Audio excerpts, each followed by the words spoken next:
Welcome to the Spawn Chunks, episode number 235 for Monday, March 6th, 2023. My name is Johnny, but the internet knows me as Pixelriffs, and joining me, as always, is Joel Duggan. Hi, Joel.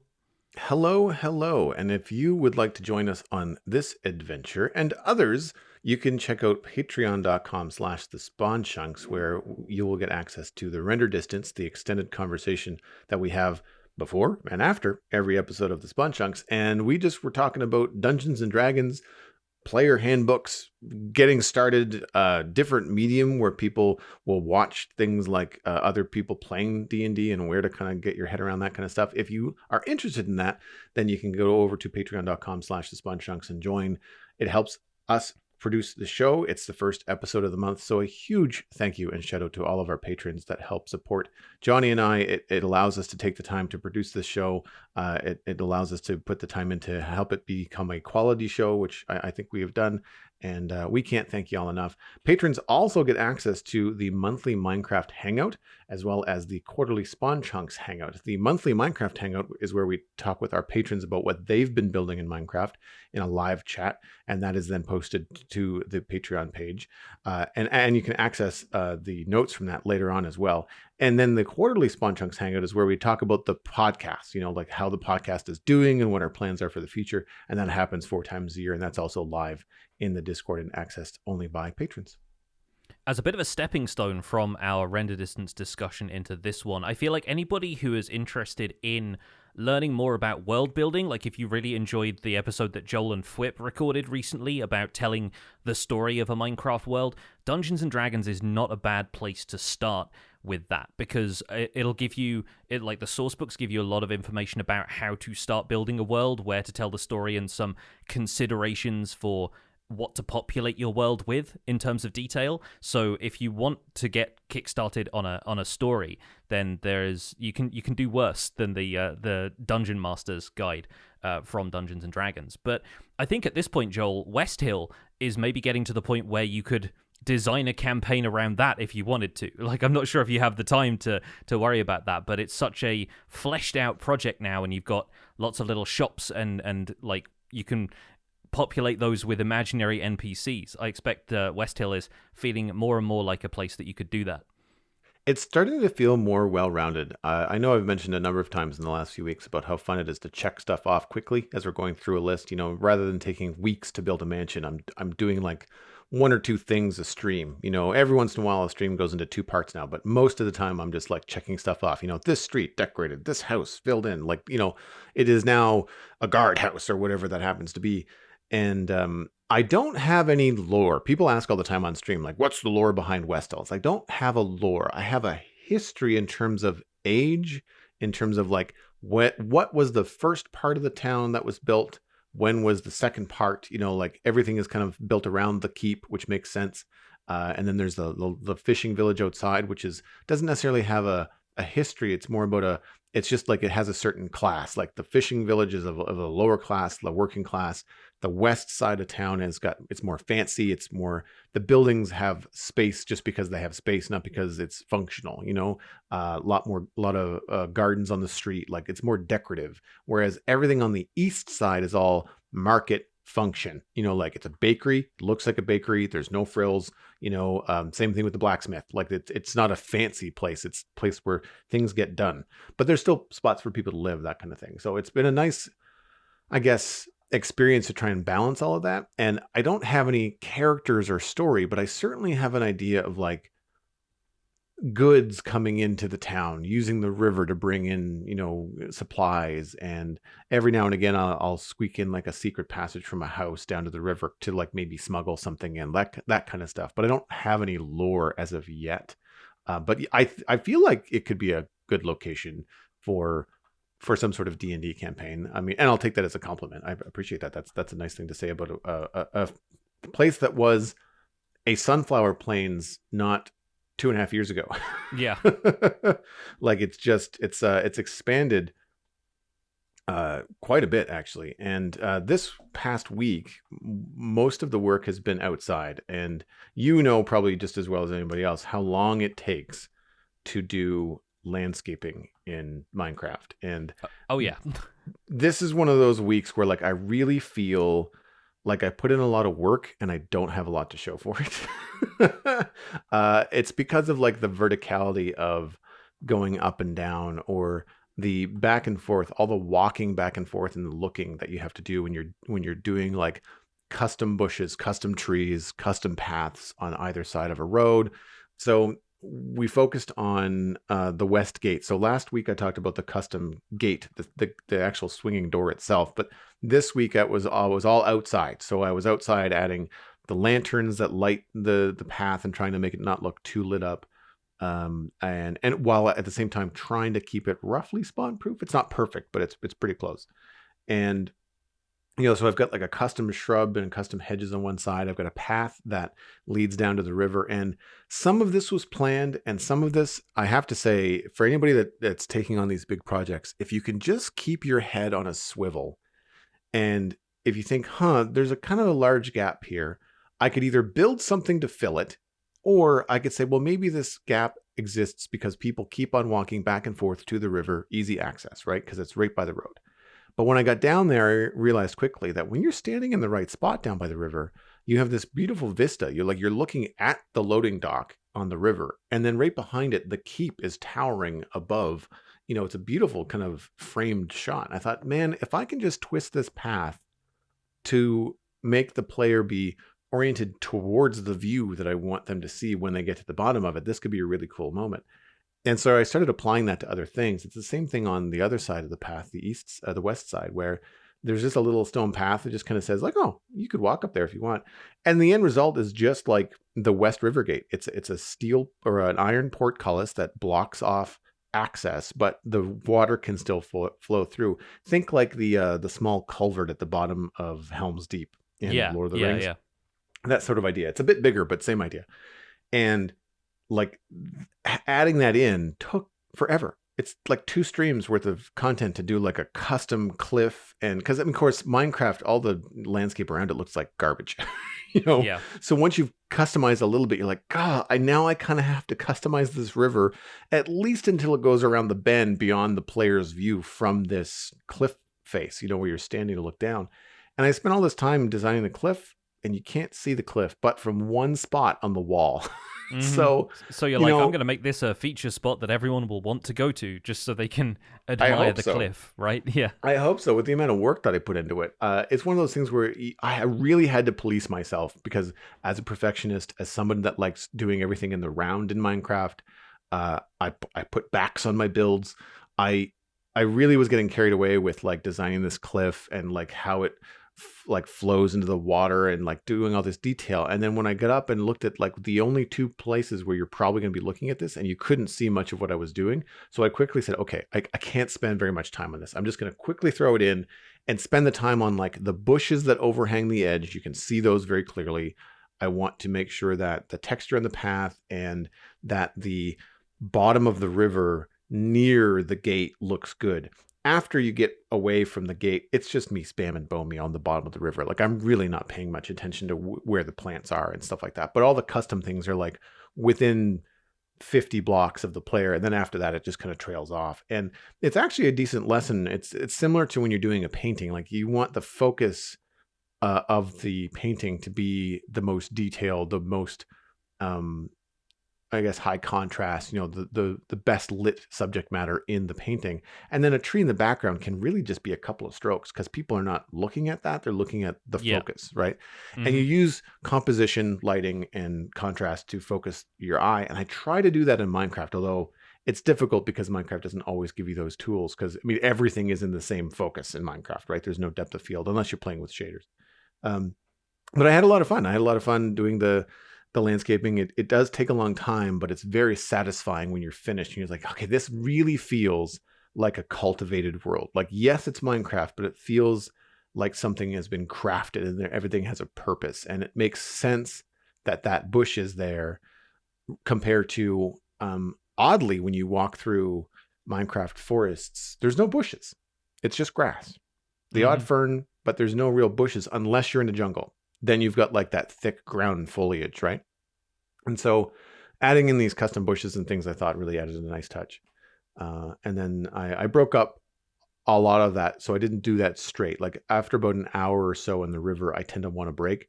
And so there's a couple of houses nearby that needed insides. And so I was using the armor statue data pack and some mini blocks and stuff. And I was making the guard house, and I did the inside of a house, and just leaning into these little opportunities. Like I said, like with the vistas that I was seeing and framing, I also see these little opportunities in these houses that I designed a year and a half ago. And I'm just like, well, wait a minute. The kitchen here could have a chimney that pokes out the roof. And if I have it in the right spot, then I could have a second stove on the second floor that then uses the same chimney. So you could have like a cooking stove in the basement and a heating stove in the bedroom, and they both have access to the same chimney as if it was planned from the very start. And I thought that is too good of an opportunity to pass up. It informs how I lay out the upper levels, what kind of decorations you can put in. Like obviously you want to put some firewood, next to the stove, like that kind of stuff. So I had a lot of fun with those. I'm really happy with the detail in the guardhouse. I feel like I used the armor statue data pack to hang a couple of swords on tripwire hooks, so they look like they're hanging on the wall. Yeah, sure. But the symbol above the door is all vanilla. It's a sword in a item frame with two oak signs on either side of it, and it looks kind of like a crest, kind of like a plaque that you would hang on something. And it's all vanilla. There's nothing fancy about it. So I was really happy with all of that. And the rest of the time I was just doing lighting and stuff like that, which is not super exciting. It's walking around the town and trying to figure out where you're going to put lanterns and what looks good and what looks overlit and stuff like that. But overall, it's starting to come together, and I've still got a few really large things on the to-do list, like changing the keep design, the towers, and making that look a little bit more like a pinnacle structure. And the other thing that's a big thing on the list is all the outside countryside stuff. Like I've got walls and roads that are half finished and bridges that need to be finished and stuff like that. So there will be a little bit that has to get done outside the town. But right now I'm trying to focus on everything within the walls. Yeah. Well, repeat everything Joel just said, but for me, when it comes to the cliff side of things, because when I tell you what I've been up to, I've been building a cliff, ladies and gentlemen. It's going to be a lot of screenshots of cliffs in this week's show notes, I can tell already. Great minds, my friend. Yes, absolutely. It's cliff season in Minecraft. Apparently, this is what we do during winter. It's like hibernation for us. We just got to start landscaping. But no, I've been using basically all of the stone that I carved out of the basement layer to my catacombs that I built the copper aging facility in. I had a ton of silk-touched natural stone from that I'm now building up into a cliff surrounding the mountain range. There's not really a mountain range as such. It's not like the largest mountains in the world, but because all of the savanna terrain that I'm building in is quite high, there is this ridge around the outside of it that's got a mountain biome with one of those calcite veins in it and everything. And I decided I want to build a castle, again, going back to my reference from Elden Ring and modeling this sort of loosely on Stormvale Castle. I want to build that on top of this plateau and have a cliff supporting it so that the castle is in a defensible position. It feels like you can only approach it from a couple of directions. And going back to your conversation with Whip about playing with sight lines and stuff like that, really making sure that players approach it from a specific direction if they're traveling on foot, which the entire server is not at this point, but at least anybody who wants to land on the path can observe what I'm doing, and hopefully when I pull it off, it's going to look quite good. But it involves landscaping a lot of the terrain first, because that hill is the standard Minecraft rolling hill. Everything only kind of rises and falls by a block or two at a time. Even in the mountainous section of it, it's a fairly gradual slope. And I've been using that to kind of get back and forth and grab resources from there and that kind of thing. But now I'm at the point where I want to use it for something aesthetic. And so I've effectively built like a perimeter wall around the area that's going to be the boundary of the ancient capital itself, the town part at least. And that's going to be a natural cliff wall once I'm done terraforming it. Even though it looks like it could be the wall of a castle right now, it's only 1 block thick, and I could just double up on that if I wanted that to be a castle wall. But it's a more organic structure for the moment, and I'm trying to detail as I go a little bit. I'm trying to add in mossy stuff growing around the base of the wall, which is difficult because building in a savanna biome, I intended to go ahead with that paler yellow kind of grass color because it invoked Limgrave, the starting area from Elden Ring, when I was looking for places to build this season. And I thought, yeah, like I can work with that grass color, it'll be fine. But then I start incorporating moss and mossy cobblestone in there, and the green is very different. It's a much more saturated kind of like primary feeling green compared to the Savannah stuff. But I can make excuses. I can say that this cliff maybe catches whatever, moisture and stuff forms in this area, and it'll runs down the cliff, and maybe the soil at the base of this wall gets a bit more water, so that means it's going to sprout a little bit greener there where the rest of the biome starts to dry out. And so I can sort of work it in a little bit there and justify it to my detail obsessed brain whilst I start building. And I'm trying to do what you were saying earlier, working with foreground and background detail by populating the foreground with more interesting stuff so that I don't have to worry too much about the fact that the cliff wall is really just a large ribbon of stone.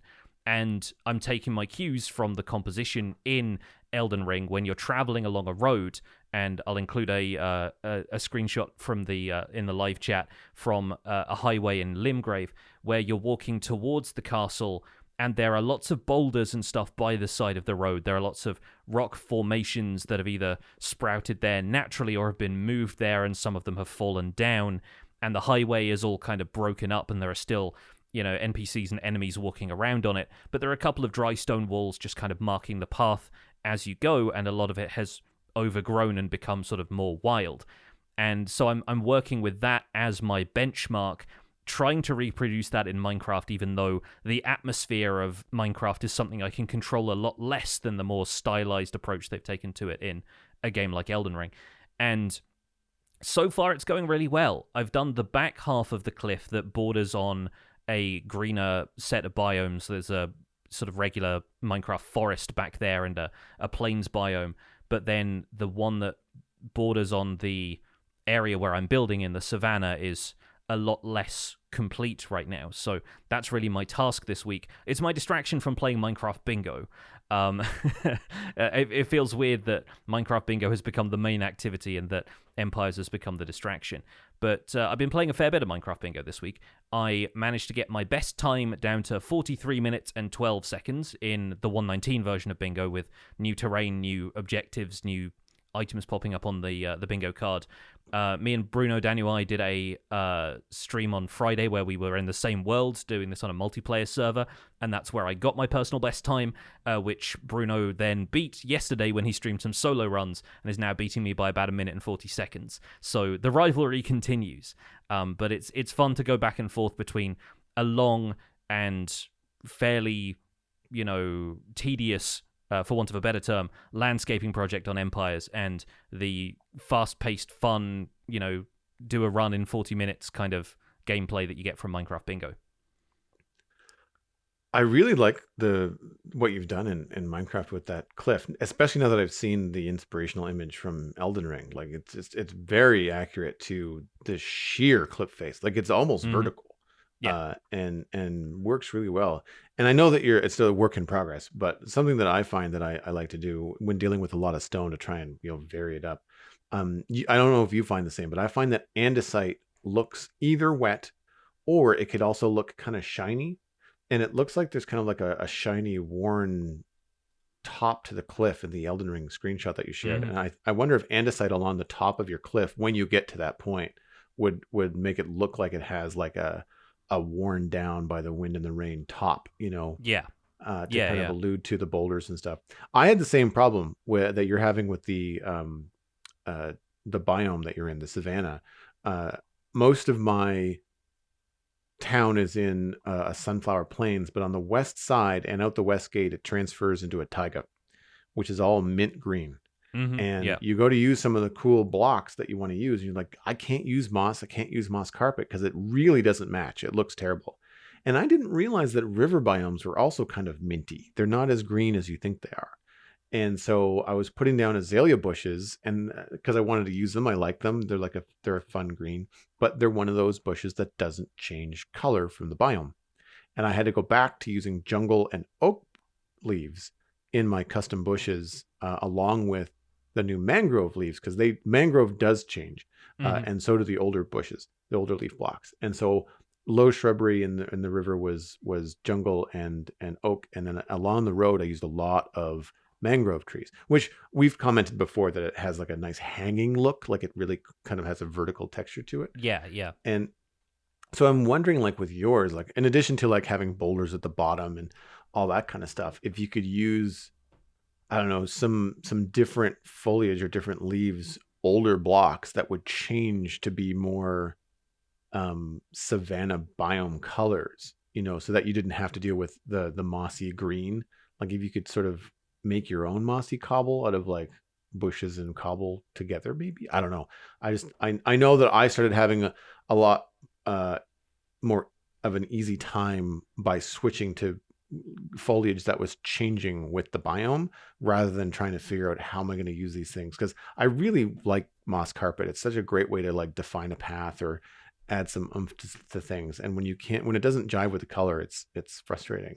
Yeah, um yeah. I expect I'll put a fair amount of foliage around the bottom of this when right. I'm Yeah, I adding know you're, detail. and Like, yeah, I yeah, know it's a yeah. work in Like, progress. Yeah. yeah, it's Yeah. the kind of thing that will take a couple of detail passes, and I'm still not certain how much of the cliff top part is going to be stone, because I expect I'll use a fair amount of stone in the walls of the castle. So I Right. think You some of want that to. is going to start, like, the andesite layer sounds like a really solid idea, so I might give that a try. But then it's going to gradiate from there back into grass and mud and that kind of stuff, but Mm-hmm. so that it can have at least a layer or two of separation between the stone of the cliff face and the walls of the castle. So Yeah. there's still a lot of planning to do here, and I expect once I've managed to landscape this to my satisfaction, I'm going to need to get a world download from the admins and try and block out in creative where I want a lot of the structure of the castle to go, because Mm. planning a lot of that stuff on the fly in survival is probably going to lead to me making too many mistakes, and I do want to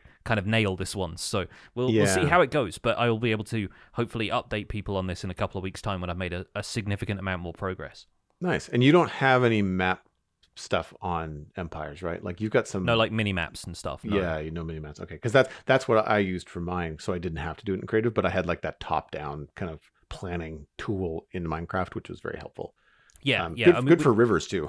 we've got the free cam mod as part of our pack, so we don't have Oh, to worry too right. much about the flying Okay. up in the air. Like, you can do that in a Yeah. much more stationary way, which is Mm-hmm. helpful. And I was doing that Mm-hmm. every so often when I was building the cliff, just to make sure that I was happy with what the shape of it looked like Right. from a distance, because Yep. that's always one of my frustrations with Minecraft in general, is making sure that you can step back and see stuff from a distance, because up close it's all just going to look like you're placing more and more stone, and Yep. unless you have a bit more experience, you're never going to know what that looks like unless you're stepping away constantly to see how it looks. So free cam and just detaching my field of view from the character has been kind of useful for that. But yeah, overall I'm happy with the shape of everything. I'm really happy that it winds up the hill, and I can do a bit more shaping of things once there is a plateau of sorts there. Like, I can start to introduce a couple of rises and falls and maybe some more smaller cliff formations inside of that to create either a winding path upwards, or just you juxtapose it against the more structured look of the castle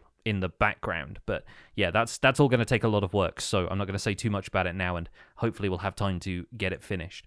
Nice. I was lurking in your stream for a bit there on, it was either Friday or Saturday. You were streaming late, whichever day it was, you and Bruno. And listening to you two talk about your different Minecraft bingo strategies was really interesting, and it made me more interested in trying the pack, because of just, I knew it would require like a certain amount of base knowledge and stuff like that, but like even just when you're going for best times, like figuring out when you're doing your crafting, like you're doing it all at once, as opposed to like running back and crafting the thing and getting the check mark. You're like gathering the materials, doing a bunch of crafting all at once, and like getting like three or four things ahead in one jump, rather than doing one thing at a time. And there was different like exploration things, and it was really interesting to hear kind of like the different strategies. And I think it was I think it was Bruno that was saying like his chat was messing with him or something. Like Yeah. he had an on-screen chat, and like he'd either miss something or they would say he missed something and he would double back. I was like, wow, that would be frustrating if you're going for a best time. But it's cool that that has been updated to, I think it's 19.3 is the Yeah. latest. Yeah. Mm-hmm. Because that's one of my drawbacks when I go to see these cool mod packs that people are playing, Skyblock or whatever. A lot of the time, less so now, but early on when I was looking at modded stuff, it was always like 116. It was like, I know it's modded, I know it's a game mode, but like I don't want to go back to 116. Like I kind of want to stay in current Minecraft if I'm going to go mod it.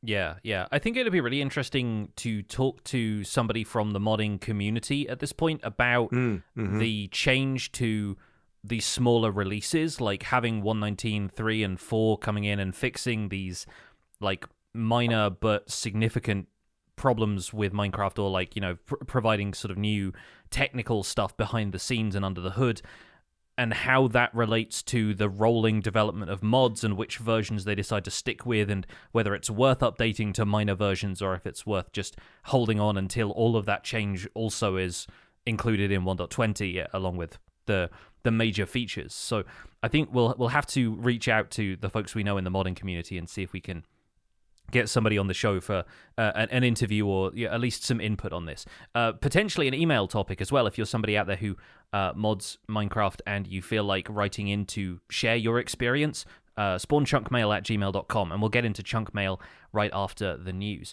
But first of all, we have to talk about Minecraft Java Edition 119.4 Pre-Release 3, which was released earlier this week.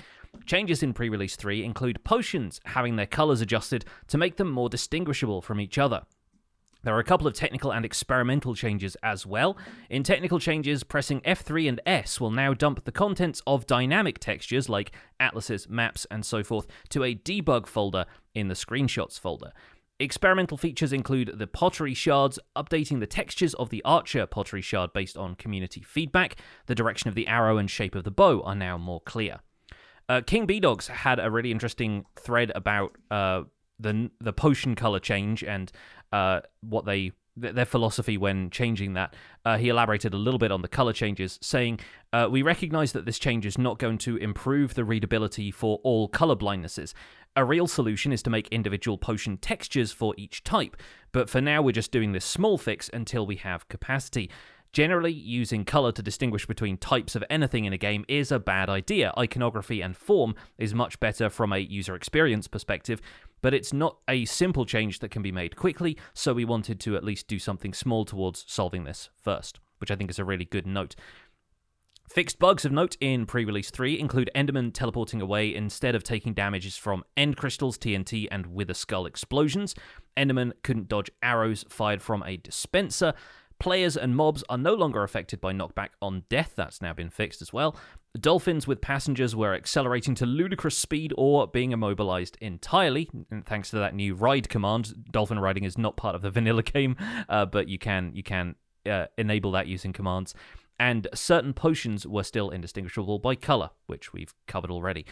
Minecraft Preview 119.70.23 was out for Bedrock Edition, and it includes the experimental features of Archaeology and the Sniffer. So in Archaeology, they've added the brush, decorated pot, the 4 pottery shards, and suspicious sand. Suspicious sand can now be found in the Desert Temple and Desert Wells. The preview changelog also says these are an early look at archaeology features, and they want to spend more time developing them, so let us know where you think we can improve or expand. As far as the Sniffer goes, the Sniffer and Torch Flowers are now available as experimental features as well, and these all function the same way as the Java Edition features, which we covered previously on the show, so we won't break it down, but if you want to read more about those, the changelog is linked in our show notes. As far as main features and bug fixes, they fixed a bug where an allay holding a lead wasn't able to be leashed until the player was holding a full stack of 64 leads in hand. Sounds from all button types and levers are now controlled by the blocks slider in audio settings. They fixed a bug where hoppers wouldn't pull in items after they went from powered to unpowered, so that's probably been a frustration for Redstoners. Ghast's sound volume will now fade the further they are from the player. The swap item animation now plays when switching hotbar items of the same type with the same durability. Villagers will now emit anger particles when hit by a player outside of a village. Horses cannot be pushed over fences covered by carpets anymore, and when breeding horses, baby horses now have a chance of being better than their parents in speed, jump strength, and health, similar to the horse breeding changes we saw coming to Java Edition snapshots as well. In experimental technical updates, block permutation has been significantly refactored, and I will include no more information about that because it looked like a bunch of technical jargon I did not understand, so it seemed like it would be a nightmare to read on the podcast. But once again, if you're in the technical side of the Bedrock community, check out this changelog for more information on that, because it's a significant change for the API and a couple of other things besides. Minecraft 1.20, the previously unnamed update, now has a name. The next major update for Minecraft will be called the Trails and Tales update.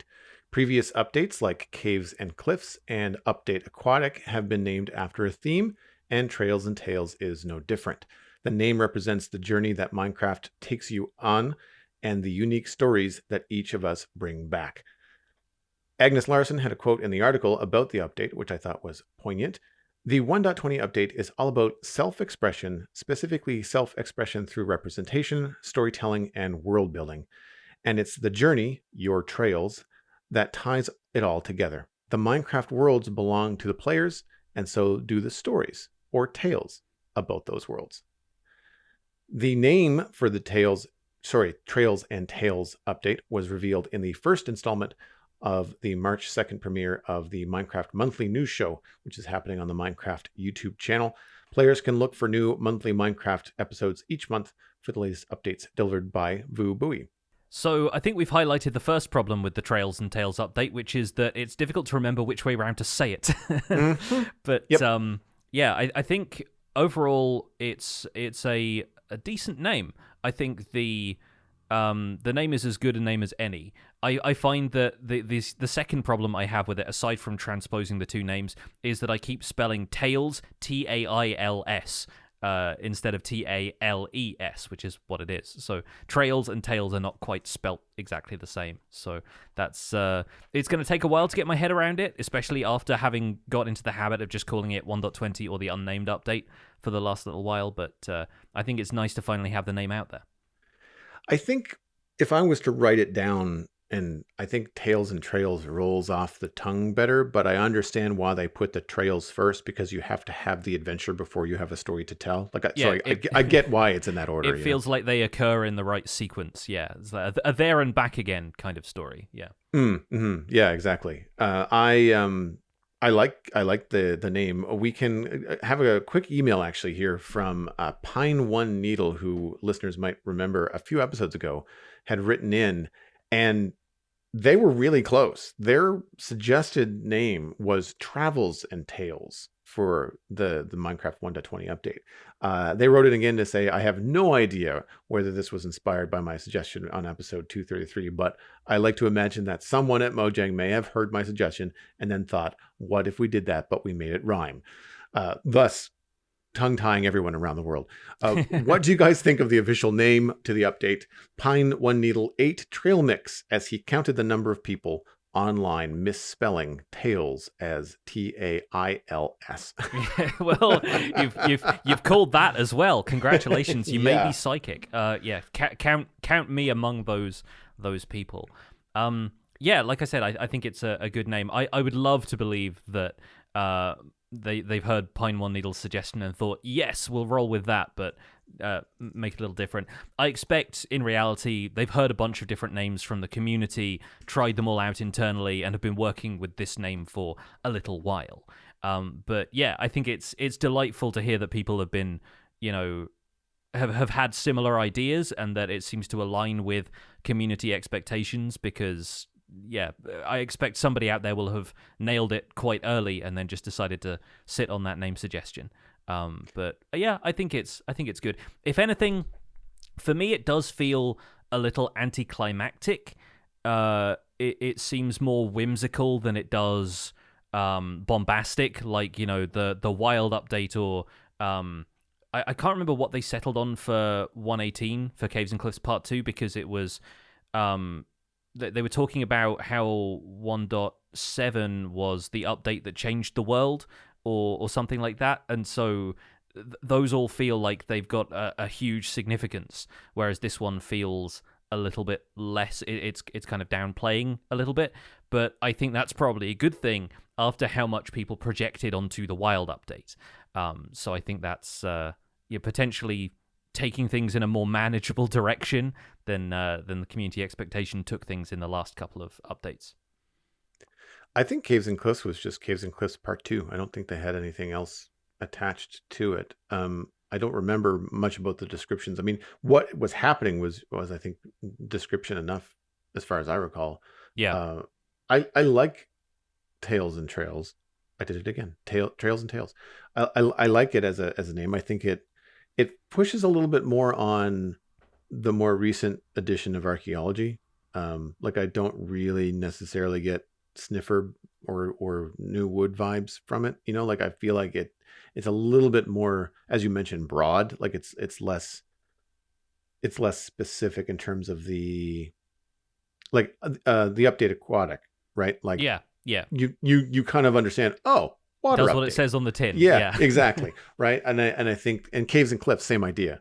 And I feel like, as you said, this is a little bit more broad, but I also feel like it's a lighter update than we've received. I mean, certainly Caves and Cliffs was huge, but like even going back to like the Nether update or the update aquatic, like I feel like those were much larger tasks and much larger changes to the world than Trails and Tales. And so while I like it, I have beaten this drum before on the podcast, but I really think they should just drop the word update from the titles. Like we all know what it is. It's not Minecraft Trails and Tales, the end, you know.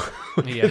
It's an update. The game has been updating for years, and I kind of feel like it's a little bit redundant, but I mean they still have, you know, I think the only thing that I'm not entirely sure, like they talk about the self-expression, and I guess that's the armor trim stuff, but like I don't necessarily feel like the entire update or the name really says self-expression to me. It's I get more of they're focusing on exploration, and I think it's a good update focus to have immediately after you do Caves and Cliffs Part 1 and 2 and the Deep Dark, right? So now we've changed everything about the overworld in a huge way, and now we're giving you more reasons to go walk around and explore it. And I mean it makes sense. I think it's good in that way. Yeah, all of the key art for it does just say Minecraft Trails and Tales. Like, it doesn't say the Trails and Tales update. I think it's obviously kind of difficult to separate the notion that it's an update from the context in which they're talking about it. And I think they tried this a little while ago when they were trying to focus on the name of an update rather than the version number to try and get people to stop thinking of things as 1.12, 1.13, that kind of thing, especially whilst the two version numbers were so disparate on Bedrock and Java. And now that's been solved, I think, maybe even to resolve the fact that players didn't know which update they were talking about, with Bedrock and Java being communicated about in different contexts. But yeah, I think it's good. I think it's summing up as a group what these features provide to the broader player base. And it's just about whether or not you would interact with those features and the kind of thing that you're interested in doing in Minecraft in general. Like, you're already, you know, building trails and, you know, writing tales in a small sense in terms of the builds that you're working on, whereas the update is encouraging players, it feels like, in the theme, to express themselves and explore the world. And our main discussion this week is actually going to be about exploration and its value within Minecraft, so it's kind of a good time to be talking about this kind of thing in general. Yeah, I see what you mean about the logo now. I think that it's just the inconsistency for me that maybe tripped me up, in that in the article they call it the Tales and Trails update, and they often capitalize update and bold it. Yeah. And so it feels like that's the title, but then you're right, in the art it just says Minecraft Trails and Tales. Yeah. In the meantime, though, we've got the pre-release for 1.19.4 as well. Obviously, the main thing here is potion colors, as far as Java players are concerned. And yeah, a couple of updates to pottery shards. But I think it's really cool that King B Dogs highlighted the fact that, yes, potion colors changing is not the fix that works for everybody, right? It's not going to be something that's going to resolve this problem and we're never looking at it again. It's much more about what the art team is available to do and the amount of iteration that's going to have to go through, so they make sure they're not just like copying all of the potion sprites from Terraria, for example, and like there are tons of them in Terraria, so you end up with a team that is already working really hard on finalizing all of the visuals for newer features, like the amount of iterations they've gone through for some of the newer stuff and armor trims and the sniffer texture and all of that kind of stuff, and presumably whatever they're working on behind the scenes next. And you're also putting extra demands on them because now that the ball is rolling on changes to potions and the potion enchantment glow going away and the colors being rebalanced, then that feels like the last step in the chain of making potions viable for players being able to tell what they are at a glance. I agree. I came to King B-Dog's note later. I didn't catch it right away. And I was thinking about the changes after I saw some videos on them. I was just like, well, I mean, it's cool. It's fine. Some of them still look kind of similar, but not common potions. Like most of the things that you're going to use more frequently are very distinguishable. Mm-hmm. And when I read King B-Dog's notes, I was like, oh yeah, no, that makes total sense. As a designer, that's where my brain was anyway. It was like, these are good, but it could be better. And then of course you mentioned like the shape, like the idea of like a iconography is the better way to go. And I think that's great that, they are able to note that there's a need for this change, use a minor update in 1.19.4 to implement a temporary fix. Even if the temporary fix is around for a year, at least they're doing something now to help with it. And it's a fairly simple thing to change the colors. You're not reinventing the wheel.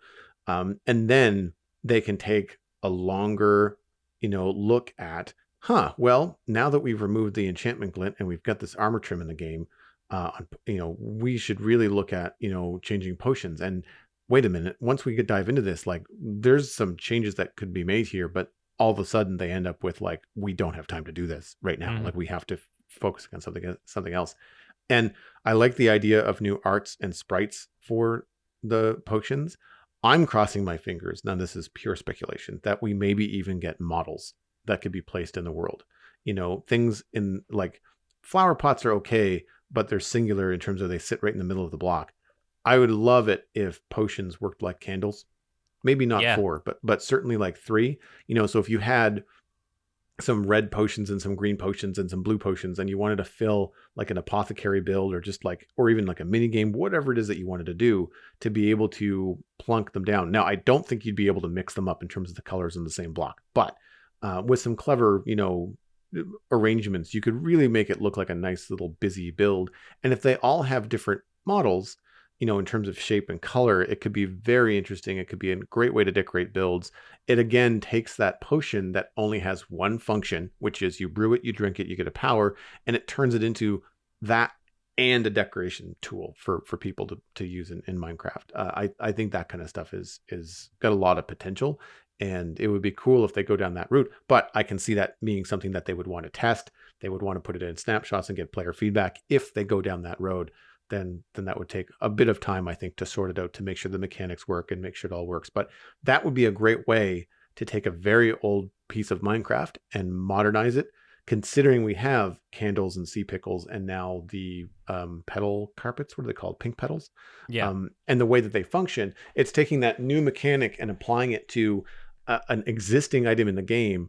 And by doing it, it doesn't upset the balance. Like you're not changing how potions work affecting PvP or PvE or anything like that. It's just a visual and I guess interactive change that then opens up all kinds of creativity from players, which I think is one of the best ways to revamp old stuff, is just open up the creativity doors a bit more.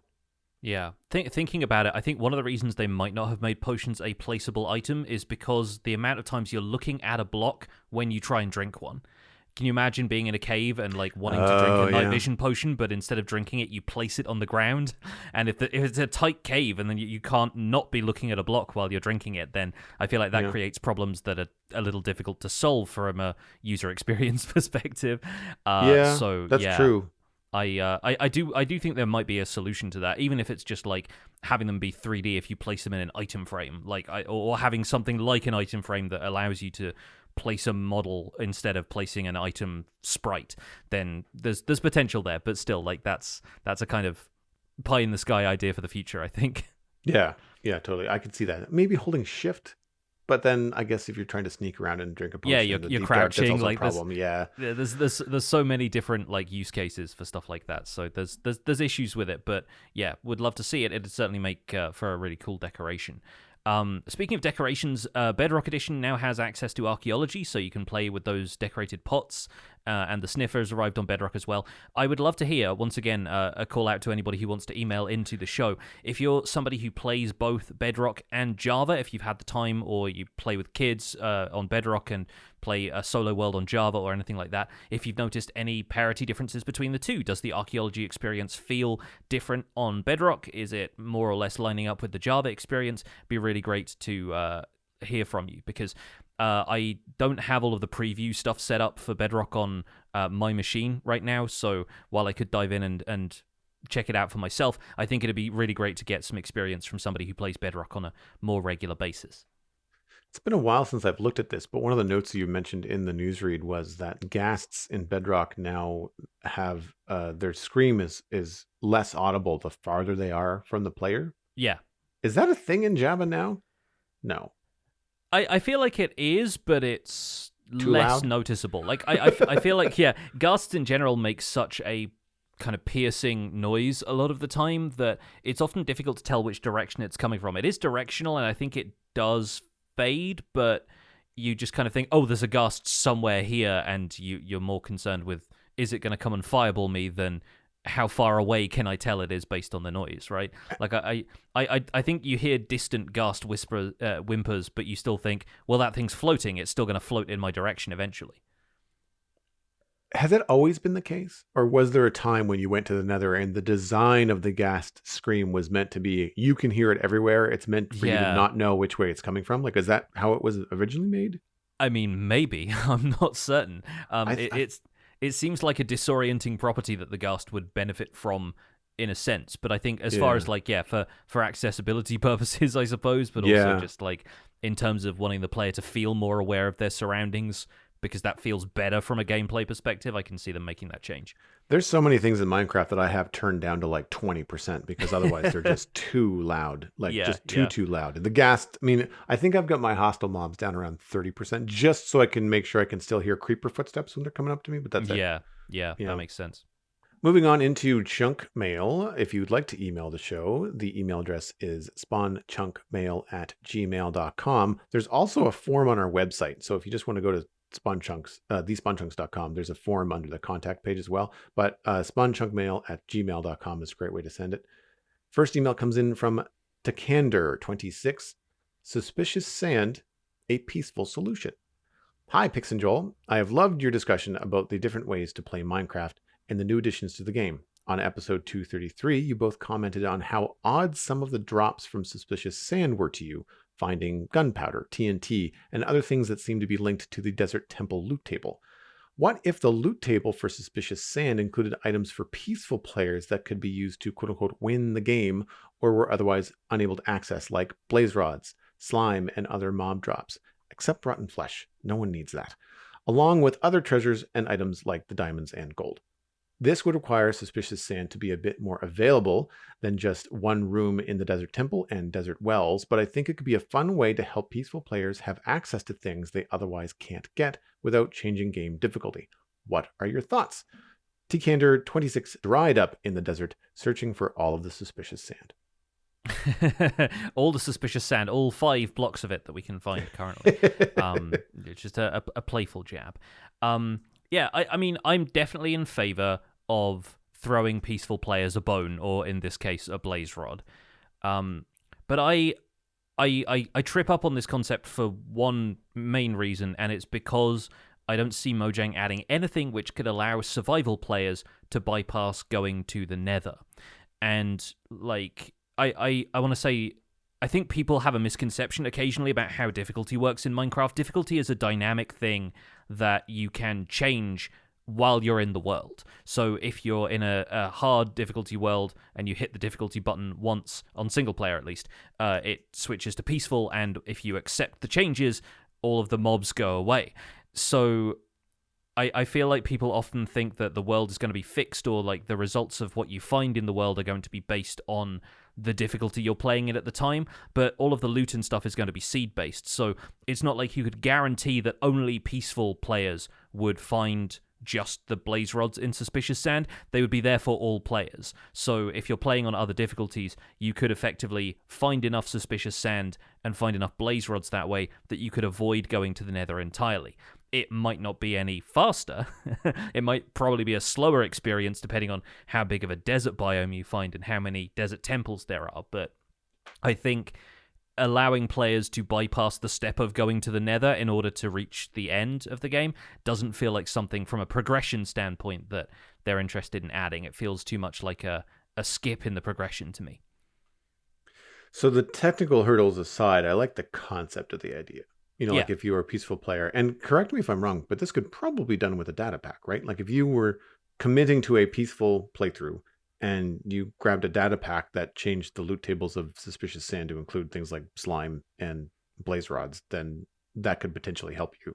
I feel like that could be a great way to go. I mean, I guess if it does something like that to the survival game, if you decide to switch from peaceful to a regular mode afterwards, then I mean, just don't look for Suspicious Sand anymore. I don't know. There's a couple ways you could probably just kind of self-regulate the game for that kind of reason, or remove the data pack if that's the case. But I like the idea of using tools like this to try and get drops to players in peaceful mode that they wouldn't otherwise have. I don't know that Suspicious Sand would then have to be more available. I have not played peaceful mode, but I don't think that you need tons and tons and tons of blaze rods, or, you know, you'd need enough to get you some potions and enough to get to the end, but I don't think you'd need an endless supply.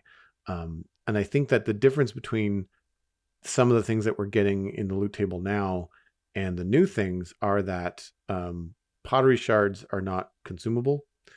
Unlike armor trim templates, they don't disappear. When you break the pot, you just get them all back. And I think that, you know, the difference here would be blaze rods and some of these slime. I mean, I guess slime blocks, depending on what you use them for, they're consumable. But that kind of thing would not be the best experience. Like, I don't want to go look for blocks that once I pick them up, I no longer get the block that I can do anything with. I only have the item, and the item is then used for fuel or something. Traveling long distances and rooting through Suspicious Sand for something that ends up disappearing later on, not really appealing to me, peaceful or otherwise.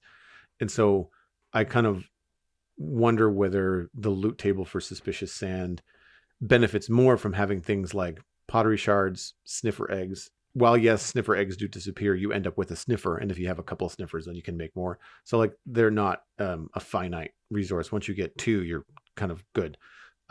So I think that for me, the benefit of Suspicious Sand would be to have the non-consumable items. I still think it's funny that, you know, things like redstone or gunpowder are in there. That seems like a strange thing. It doesn't seem at all worth the trouble compared to the pottery shards and the sniffer eggs.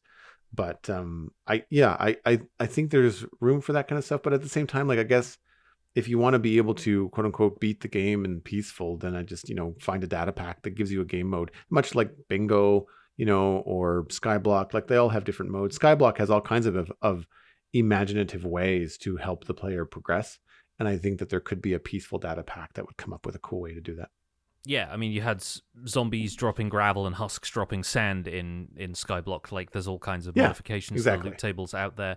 I think the other major issue with stuff like Suspicious Sand dropping slime or blaze rods, and it's that they're not renewable, and I feel like the likelihood of finding enough to be usable is fairly slim if you got it mixed in with all of that other loot. And I think, while blaze powder, yeah, like you were saying, you need it to get one end portal open and you're probably fine. You might want to open up a couple more if you want the flexibility of having different stronghold locations, but then you're not going to do too much potion brewing. Meanwhile, slime, I think, is the other one. Like, slime is definitely at its most helpful in larger quantities. When you're looking at slime block contraptions, if you want to have some moving bits and pieces, you want to make a tunnel bore so that you can go looking for stuff and take advantage of the fact that you don't get mob spawns, then you'll need a fair amount of slime for TNT duplication and moving the contraption and everything. So there's a fair amount there that I don't know if this is the right solution for, but I do like the idea of any mechanic that gets added to the game being considered as a solution for peaceful players to get stuff that they can't get through normal gameplay. So good thinking, Tikanda. I like where your head's at. Let's move on to our second email, though, and this is the one that we're going to spin out into the main discussion topic. This comes from Rebel JC with the subject of incentivizing exploration. Hey, Pix and Joel, I wanted to reach out about your recent podcast, episode 233, Smells Like Cherry Groves. I liked how you guys touched on the new horse breeding changes in 1.20 and how it could benefit explorers. This got me thinking about exploration in Minecraft and how it's not as popular as building or redstone projects. I think the reason for this is there isn't really a big incentive for exploring the far reaches of a Minecraft world. While builders can show off their impressive builds and redstoners can showcase their amazing machines, explorers don't really have much to show for their journeys in the world. Personally, I think it would be more exciting to explore if there were unique biomes, mobs, or treasure items that could only be found many thousands of blocks away from spawn. Bring back the Farlands, perhaps? What could Mojang add to the game that would make you personally excited for exploration? Rebel JC travelled all the way to the edge of the world, and it looked just like Spawn. So I think Mojang is starting to touch on this with the new things that they're adding in 1.20. Cherry Grove biomes is a really good example in Trails and Tales. Armor trim is another one that's kind of pushing players to, here's a cool new thing. We're not just going to give it to you. Like you're going to have to roam around and find it. That said, your spawn could end up being right next to a cherry grove, but it's unlikely. And I think that kind of stuff helps push players out to explore. But what I like about it, what I like about archaeology, what I like about armor trim is that they don't send you in a straight line. They don't say, here is one thing that you have to travel thousands and thousands of blocks away to go get. It's like, here are several different directions that you get to choose which way you go in. Are you trying to find a jungle temple because you want that armor trim template? Like, are you looking for something else? Are you gunning for the end because you want to go and get that armor trim template? That kind of stuff I think is more interesting. And they're not saying, here is the next exploration update with this one biome or these two biomes that we're adding that are really far away, and that kind of suggests that this is what you are going to want to do the next time you load up Minecraft, which is go find this thing. And I think that what they want instead is, as the Tales part of Trails and Tales suggests, is that they want you to create your own story, go in your direction. We don't want to tell you how to play Minecraft. If anything, they want players to tell them how they play Minecraft, right? Yeah. And I think, I think that like a rare, unique biome would get me exploring more often, but I don't want it to be something super far away, because like I need it to be worth it. Like I need it to be something that is going to be well, it's the surprise. It's the element of walking around a mountain in 1.18 and going, oh, there's a cherry grove right there that I couldn't see 5 minutes ago. Like, that is fun. Whereas knowing you have to bypass all of this stuff and not look at it because what you're looking for is 10,000 plus blocks away, I'm just using that as an example, would not be fun. I don't want to fly in a direction for 10,000 blocks and not pay attention at all until I get someplace, right? Yeah, like I rub up against this idea because theoretically new updates, assuming there's something like a cherry grove, there's a new biome, there's new structures or loot or whatever, they always give you a reason to explore further and further out in your world, because that's always going to generate outside of the areas that you currently inhabit. Obviously, some people start a new world when there's a new update, like you might start a 1.20 world just so you can have the chance of spawning in a cherry grove.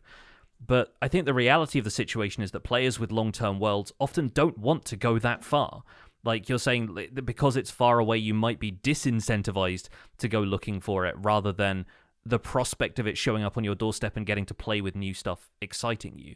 And I think it's less about the encouragement of players who don't currently explore all that much to do it, and more about how you can serve the explorer like mentality, without really feeling like it's a downside to players who don't want to go out and explore, because they'd rather be staying in one place working on a large build project or digging for redstone so that they can mechanize stuff.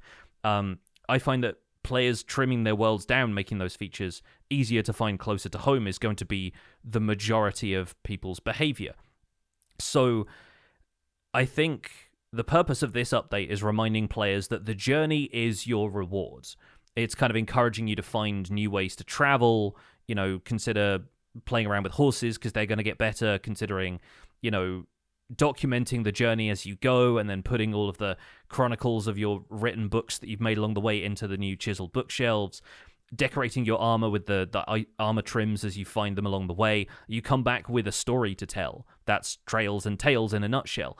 And there's a few examples of well-documented journeys which have become pretty famous within the Minecraft community. I think the most celebrated, you look at Kurt J. Mack's Far Lands or Bust series, in which he's walking to the Far Lands in beta 1.6 or 1.7, whichever version before the Far Lands got taken out. You can't even sprint in this version of the game because the hunger mechanic isn't a thing yet. So he's just walking 7 or 8 million blocks, however however long the distance is to the Far Lands.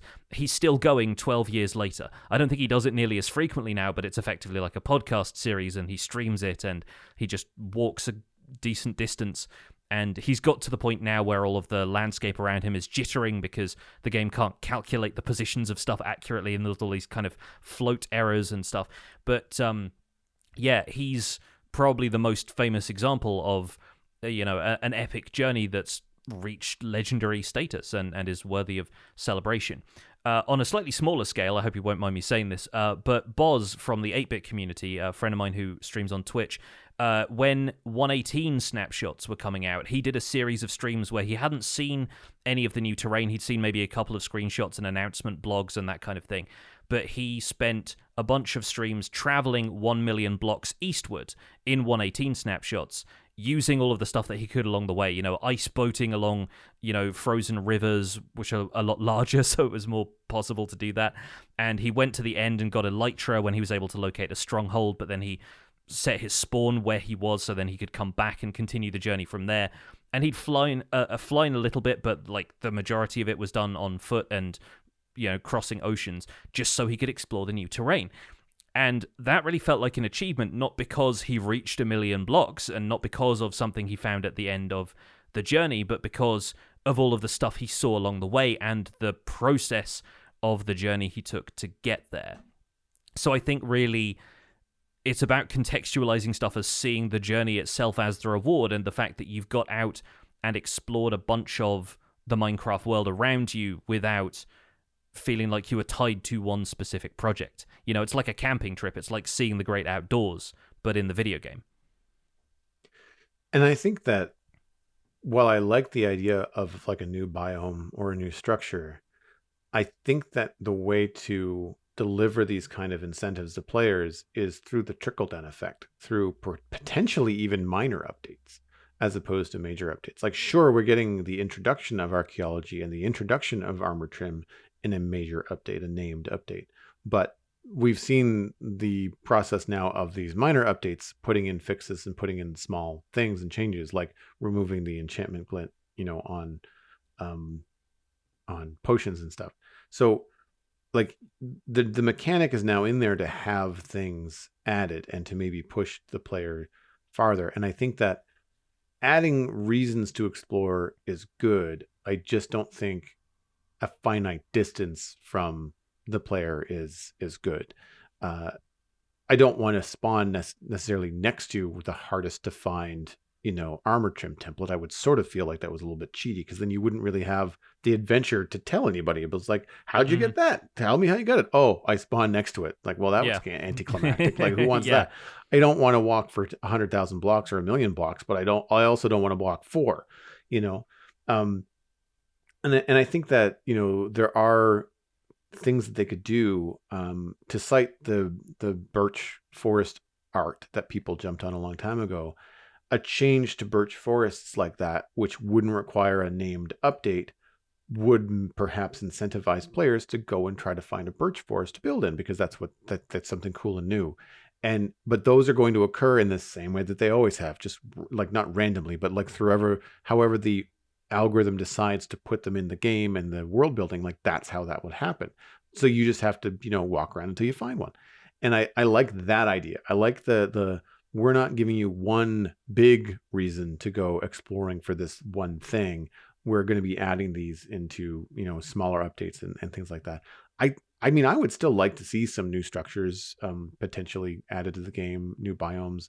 I think that that's just a matter of, going right back to what King B Dogs was talking about, like what's the bandwidth, like what's the focus, what is the plan and what needs to be in the game versus what would be nice and what would just take forever, and does it really take advantage of the maximum effort from Mojang versus the maximum enjoyment for players. So obviously they're going to focus on the one that gets both.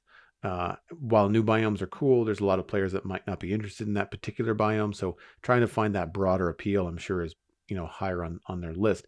I think too that when you get into things like structures or biomes, like to appeal to everyone, you really want that to be something that once you've found one, you want to be able to kind of take advantage of those resources and bring them home in the same way that you can get saplings from the different trees. And if you don't want to go back to the jungle every time you want more jungle wood, you can just grow your own.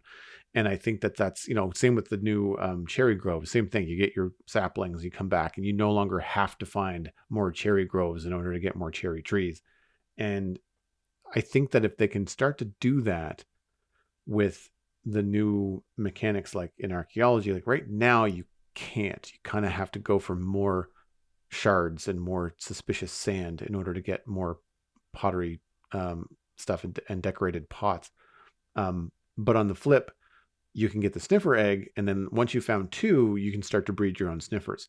And I feel like the balance there is, yes, there has to be some exploration to achieve these things, and you get that that prize, that part of your story to say, yeah, I have a sniffer, which means I took the time to find a desert temple and do some archaeology.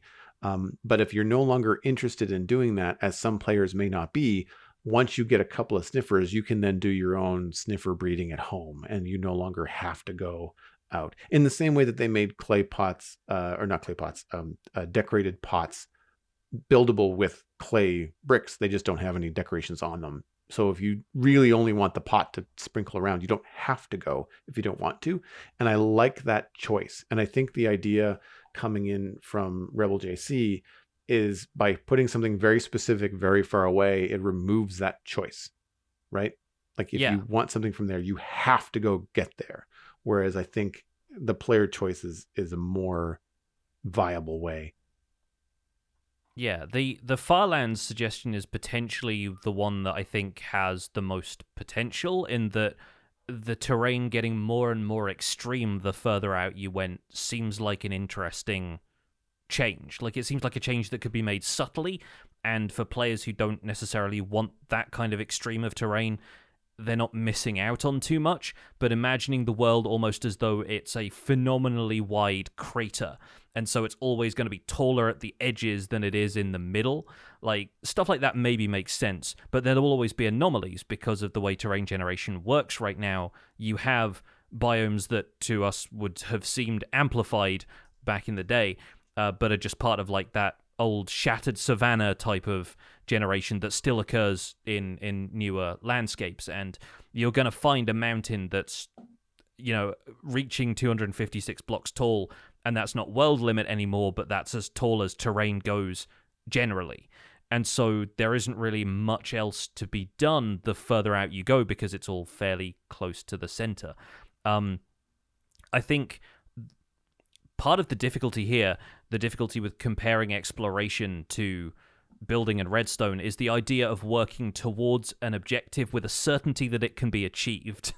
Like, for example, when was the last time you went looking for a woodland mansion? Have you ever done that? Have you ever bothered with woodland mansions? Once. Just the once. And I don't remember the reason. I don't know. I think MacCast wanted to go raid one for some. There was something we wanted from it. What's the reason to go? Is it? I Is mean, it? Totems of Undying were before raids. I think that's what it Allays, I was. guess now, like if you don't find those in So pillager outposts. it was pre-LA. It was I think for the Totem of Undying stuff. I think that's what it was because it was Yeah, before raids. It was like that's way back. yeah, yeah. It was This is very early on in the server. 113 kind of thing. Yeah, Yeah. yeah, Yeah, because that's one of the primary examples of something that typically does generate a few thousand blocks out from your world center. I think it's actually more common for them to appear on Bedrock and other versions, but in Java, you typically don't find them too close to spawn, or you didn't. Again, 118 generation may have changed that, depending on Dark Oak Forest generation. But I find that that's one of those things where the reason those explorer maps exist that you buy from cartographers is because naturally finding a woodland mansion just by exploring is one of those things that barely ever happens. right. And if you're adding something like that, like a biome or a structure that only generates 10,000 blocks from world spawn, you are vastly expanding the area in which the player needs to find it. So like a circle with a radius of 10,000 blocks, if you use that formula for calculating the circumference of a circle, it's like 2 pi r. You have 60,000 blocks of circumference in a circle with a radius of 10,000 blocks. And that's a lot of travel just looking for one biome. And we've already heard from a couple of people in our live show chat that, like, as somebody who plays very casually, you're only playing like a couple of hours a week, maybe. Having to travel 10,000 blocks for anything is a lot. That's more than you really want to commit, because that's your entire Minecraft playing time for that week more or less used up in one way journey, and then you have to spend next week coming back with whatever it is you've got, and then realize that you can never go there again if you want to if you don't want to spend that time. So yeah, I really appreciate the sentiment of this email. I think the idea of incentivizing exploration is something that the team is constantly looking for, because they're looking for things that appeal to all different types of play styles. And, you know, a new redstone component might have the technical community in a spin, but explorers aren't really going to get a whole lot from that. So I think it's really about finding the balance, and I think new biomes and new structures or changes to structures are the right thing to keep people interested, especially people with more permanent worlds and wanting to explore further than they ever have before. But there reaches a point at which it becomes prohibitive to travel that distance, and you've really got to consider how much of the community it's going to impact to install something new that, you know, 0.01% of players is ever going to go out and find. They aren't my thing, but I wonder if advancements and achievements could be a way to help incentivize players to do more traveling. And we don't do much with them because they get reset sometimes on the Citadel whenever we update Minecraft. So I don't put in the grind to get the achievements, because they end up, if they go away, I'd be mad. But I could see something where you don't get any new blocks, like you don't get any new real gameplay mechanics. But if you are someone that wants to kind of like stick their chest out and say, like, I did this and I traveled all this way and I explored all this, you know, terrain, having something in the achievement, you know, hunt could be kind of cool. Maybe if it tied into some sort of armor trim where you don't get a new one, but maybe like you get, you know, like a, not, I guess a t-shirt. I know it doesn't exist. I know it doesn't exist, but like the classic tourist thing, like I have the t-shirt from the place, you know, like the I love New York t-shirt. I explored all 53 biomes in Minecraft, and all I got was this advancement and a t-shirt. But yeah, adventuring time, the advancement is a thing. Discover every overworld biome. Right. I think, I'm not sure if it's every, but yeah, it's only for overworld biomes. Yeah, the Nether has its own version of that, which is just the 5. But yeah, like that's an incentive to go exploring, and it's something that I typically get just going around a world looking for resources anyway, right? But there's certain biomes which are going to be off the beaten track. You've got, you know, mushroom islands, and, you know, all of the variations on birch and spruce forests, and now you'll have cherry groves and all of the different mountain biomes to take into account. There's a lot, and so that's part of an incentive for exploration, and I think that's existed in the game for a really long time. I don't recall a time when finding all of the biomes in the world wasn't an achievement of some kind. So there's plenty out there if you want to look for it, much like the Minecraft world in general. And I think just in the spirit of this update, taking a different approach to like documenting the trip as you go would be a really interesting exercise for people who are more interested in the exploration side of things. Taking screenshots, leaving yourself notes, and planning it as though it's a trip, and making sure you've taken all of the stuff that you need to take with you, what you need to craft as you go, and all of that kind of stuff can be part of the journey as well. I think that's where we're going to wrap up this episode, though. Thank you so much for listening, folks. You can find more information about the show and links to some of the stuff that we've talked about today at thespawnchunks.com. The music for the show is composed by me, and The Spawn Chunks is proud to be a listener-supported podcast. If you're getting some value out of the show, why not consider putting some value back in? You can visit patreon.com/thespawnchunks to join our community, where pledging at any level will get you an invite to our patrons-only Discord chat. You can listen to the show live in Discord when we record it, and you also get to participate in things like our monthly Minecraft audio hangouts and the quarterly hangouts when those pop up as well. We currently have 326 patrons, which is down 8 from last week. Usual Patreon first of the month reshuffling happening. Special thanks go out to our content engineers, Hunter555, Jumbo Sale, and Yitz. Thank you so much for your support on this episode. Sharing the podcast with your friends is the easiest way to support the show. You can find us at The Spawn Chunks on Twitter and Instagram. A personal recommendation is by far the best way to share the podcast. Just poke a friend in the arm from a safe distance and let them know that they can listen on iTunes, Spotify, Google Podcasts, and even YouTube. Be sure to leave a rating and a review on your favorite platform. You can email the show at spawnchunkmail@gmail.com. Thanks for those thoughtful emails today. Keep those coming. The RSS feed is linked at thespawnchunks.com, and the patron-only RSS feed is on the Patreon page. That's where you can listen to the Render Distance, the extended version of the podcast. My name is Jonny, but online I go by Pixelriffs. You can find most of what I do at youtube.com/Pixelriffs, where right now I'm focusing on Empire's SMP, but expect a few other things to pop up real soon. I also stream 3 days a week on Twitch, where I do behind-the-scenes work for my YouTube series, and this week I'm actually going to be starting a series on Elden Ring, so if you're interested in seeing where some of the landscaping and inspiration for my current project on Empires is coming from, myself and ZloyXP are going to be streaming the co-op version of it. There's a co-op mod out there that exists for Elden Ring, so we're going to be running that through from start to finish. Bear in mind, though, it is a more mature game, so expect a mature tag on the stream and 18+ attendance. Aside from that, I'm the voice of the unofficial Hermitcraft recap, which you can find through a quick YouTube search, and I'm at Pixelriffs on both Twitter and Instagram. Joel, where can people find you online? Everything that I'm up to online can be linked at joelduggan.com. That includes the Citadel Cafe, my podcast about sci-fi and fantasy entertainment. You can also follow me at Joel Duggan on social media and Joel Duggan on Twitch, where I've been streaming pretty much every day, Lego on Fridays, and Minecraft the rest of the time while we try to push towards the finale of Westhill, trying to finish up this build. Thanks for visiting the Spawn Chunks. The world outside is infinite, but it's not about the destination.